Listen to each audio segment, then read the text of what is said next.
So, we gotta hit Jane right in her neoliberal austerity measures. We're all agreed on that, right? Uh-huh. Yeah, sure. Now she's gonna spin some shit about supply-side economics, but we can't let her control the narrative on that one, because the first thing that's gonna happen once she begins deregulating the baking industry is that some sweet dumb crocodile down in Consort Land is gonna start putting sparkle glue in the cupcake mix, which isn't even the real issue. That's just surface issues. Right. Definitely. I mean, Earthsea has just been play-acting capitalism the last 5,000 years, while we time-skipped ahead to live rad lives as gods, without bothering with any of that boring shit that goes into making a civilization. Which is fine. I mean, you can't really expect a bunch of teens who didn't finish middle school to set up a sustainable form of social democracy that isn't just blatantly ripped off whatever we incorrectly thought Obama, God rest his soul, was doing back in his day. But Jane's got this old school mentality. You just know she wants to restrict grist alchemy for the sake of growth. When that goes down, it'll take 3 seconds flat for some nobody in New Durstown to drop the Earthsea Communist Manifesto. At which point, we're in for a speedrun of either our 20th century or her 21st century. We're gonna glitch under the map straight from Marx to clown dictatorship. Which also isn't the real issue. No, yeah. Of course. Are you two even listening, or are you just making noises with your mouths? How dare you? I can't believe I'm being accused by Dave Strider, reigning emperor of spewing endless verbal diarrhea directly into my innocent ear ducts every day of my fucking life, of making thoughtless mouth noises. Jade, are you hearing this?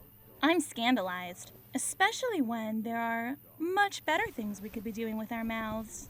It's been a really nice day they've been having, and then Jade had to go and say something like that.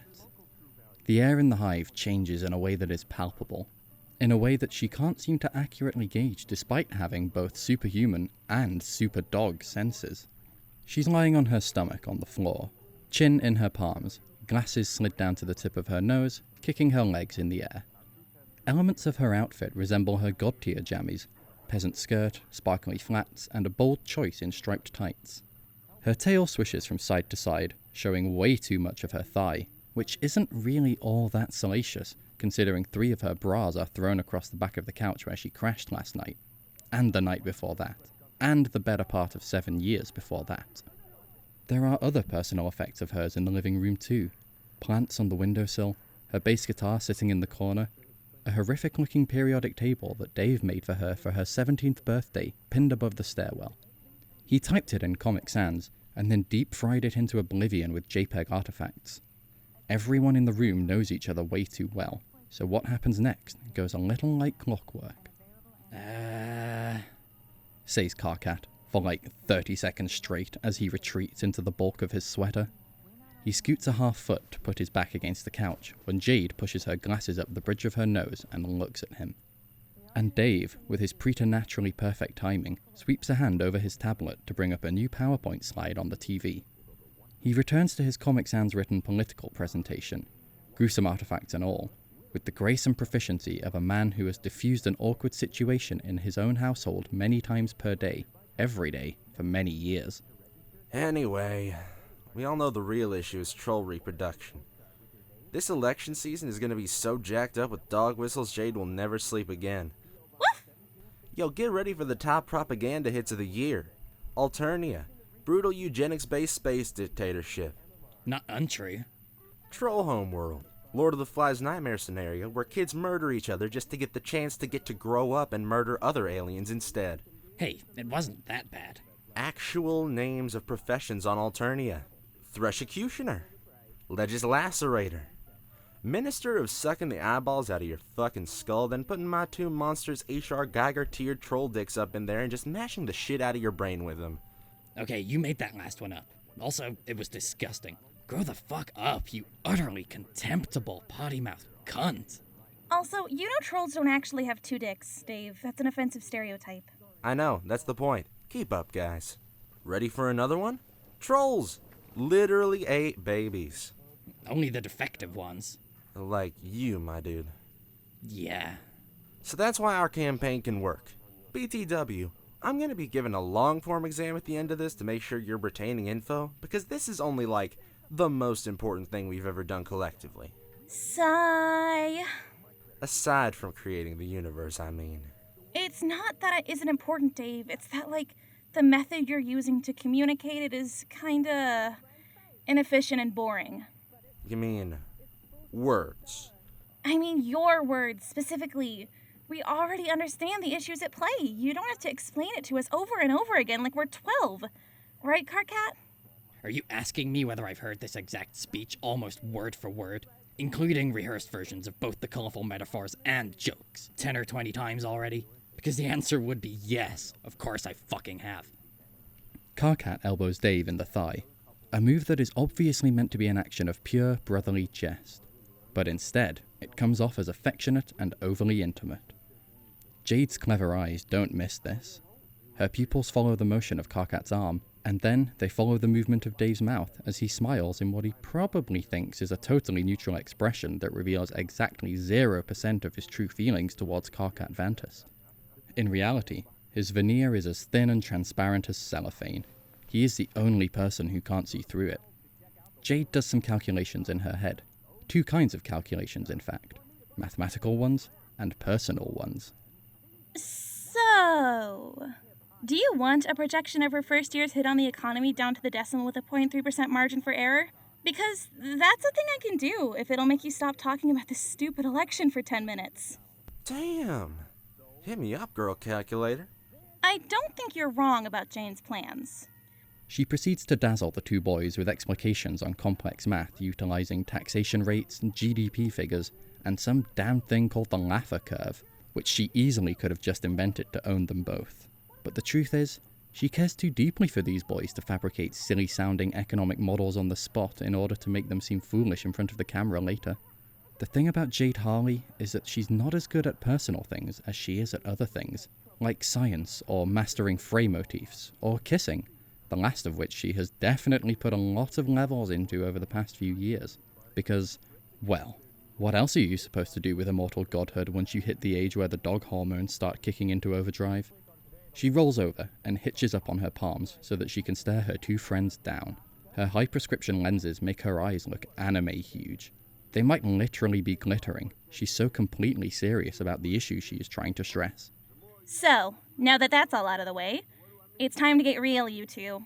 That wasn't an invitation for you to make a pun about having all the time in the world or whatever it is you were going to say. Oh. I'm about to lay out some cold, hard evidence, so pay attention. Now, hang on. Let me get a pen. Evidence about our relationship. Fuck. You let me live in your hive when I'm in town. I can't believe I'm pretty intimately entwined in both of your lives. that you're just talking about this. And you don't disengage from about 86.234% of my flirtations. Wait, why the fuck would you keep track of something like that? So, are we doing this or not? Doing what? Dating, dummy! Oh, that is a complicated topic in my culture that I'm not sure humans are equipped to talk about. Also, totally unrelated to the economy, which, I'm not gonna lie, is the only thing I want to talk about for, however long it takes for this other conversation to stop happening. So say no! Well... I'm not just forcing this conversation for my sake, it's for you two as well. I mean, after all this time, have you two even kissed yet? What? Why would we kiss? That's you. And I mean, he's Dave. And I'm Carcat. Yes, he's Dave, and you're Carcat, and everyone we know always calls you that. Dave and Carcat. I can't remember the last time I heard anyone mention one of you without the other. The two of you have basically been together since your days on the Meteor. It's so obvious. Together, yeah, as friends. Yeah. Very close friends who understand and support each other on a deep and empathetic level that goes beyond hate or pity. You could even say, like, our relationship transcends quadrants. Yeah, not gonna lie, Carcat, but that sounds totally kinda gay. You humans and your unfathomable gender-based quadrants. Jade face palms. She does it a little too hard and slams the bridge of her glasses into her forehead. Ow! Anyway, weren't you dating that Carapacian couple last time we checked? Jade drags her hand down the bottom half of her face and sighs. Yeah, for fun. I'm 23. Don't you think that's a little too old to be still dating for fun? Wait, You saying we aren't fun? When's the last time either one of you left the house? Jade sighs and crawls closer. She takes one of Karkat's hands in hers. I think we'd all work good together. In her other hand, she tries to grab Dave's wrist, but he flash steps to the other side of the couch. She pouts at him and keeps holding Karkat's increasingly sweaty palm. And I think we've been dancing around that for years now. I want to try dating for real. Have you ever considered, sorry if what I'm about to say totally blows your mind, dating a single person for more than half a sweep for reasons other than initiating the concupiscent exchange of fluids? Jade's grip on Karkat's hand gets a little too tight, but her big-toothed smile remains flawlessly pleasant. This is a common sort of exchange between them, and could easily be considered flirtation on several different metrics, especially considering the history between them and the sheer level of black flirtation that Karkat accidentally indulged in during his insecure youth. He doesn't even pull his hand away. Okay, first of all, don't slut-shame me, fuck-ass. Second of all, that's what I'm trying to do here. Third of all, Karkat, aren't you from a culture where people are expected to engage in romantic relationships with up to 5 people at a time? That's not the same thing at all. Oh yeah? Explain the fundamental epistemological difference. What the fuck? Okay, Jade. I think there's a flaw in your approach here, because you seem to think winning an argument on super clever logical grounds is going to get a couple dudes to break down and fling themselves at you in, a sexual way. Well, it usually does. Oh my fucking god. This earns Dave a look. A long, sad one that has Jade messing with her glasses again so she can peer right at him and apply some more of that faulty personal math to his facial expression. Dave? What? Is this about Obama? What? No, Dave, are you in love with Obama? Jade, Jesus, where do you get this shit from? Is it about Jesus then? No! Jesus wasn't even real! I know he wasn't real. Wait, are you saying Obama was real? Yes. Obama was real. He was the president. All this time I thought Obama was an aspirational fictional character that you modeled your life after. Oh, I can't fucking breathe. Like Snoop Dogg or Nicolas Cage. This is fucking incredible. They were both real too. I know that you grew up on an isolated island in the middle of nowhere and everything, but didn't you have, access to the internet? Wow, well, I'm sorry I wasted my whole childhood filling my head with pointless things like astrophysics and centering numeral systems that allow me to do complex equations in my head. No, dude, that's kinda fucked up. Karkat, stop laughing. Jade's fucked up childhood isn't funny. Yes, it fucking is. Also, screw you for saying it's not funny. Why is it some sort of tragedy how she was raised? What, because she was raised alone by an animal? I was raised alone by an animal. Fuck off and let me enjoy this. Karkat has finally pulled his hand away so that he can clutch his stomach. He's laughing so hard. Jade gets up and stalks over to where Dave is awkwardly cowering at the other end of the couch and snatches his tablet from him. There's a ripple in the room that makes it clear their god-tier powers have just clashed against one another. He shifts his arm through time, and Jade warps a space around them so that she's the one holding the tablet. This is not the first time they have rearranged the fabric of reality for a petty reason like this. Karkat has permanently sworn off playing board games with them. The moment Jade brings the paint program up on the television, Karkat stops laughing. No! He tries to grab the tablet from her, but she's hovering well above the ground, and he is simply not tall enough to reach. With a shit-eating grin and deliberate care, Jade begins to draw a grid. I'll put this in terms Karkat will appreciate. Check it out. Jade, I swear to... Karkat jumps and tries to grab her skirt, but she swims through the air with ease, giggling as she doodles. You better not be drawing what I think you're drawing. Her artistic skill, even at the advanced age of 23, still leaves something to be desired. But it's pretty easy to produce recognizable caricatures of the 3 people in the room right now. She gives Karkat a pair of fuzzy, angry eyebrows and starts drawing other lines. Sinister lines with salacious meaning. It's exactly what Karkat fears. A shipping grid. Stop. Cease. Desist this moment. Do not draw one more line. Oh no, I'm drawing a line, Karkat. Better stop me before it goes all the way from my mouth to yours. Karkat catches the back of her shirt, and she goes plummeting weightlessly to the floor, still laughing. Karkat tries to wrestle the pen out of her hand, but all he accomplishes is turning the red rum trajectory between her and Dave into a red rum loop-de-loop. See, me and Karkat have great black chemistry.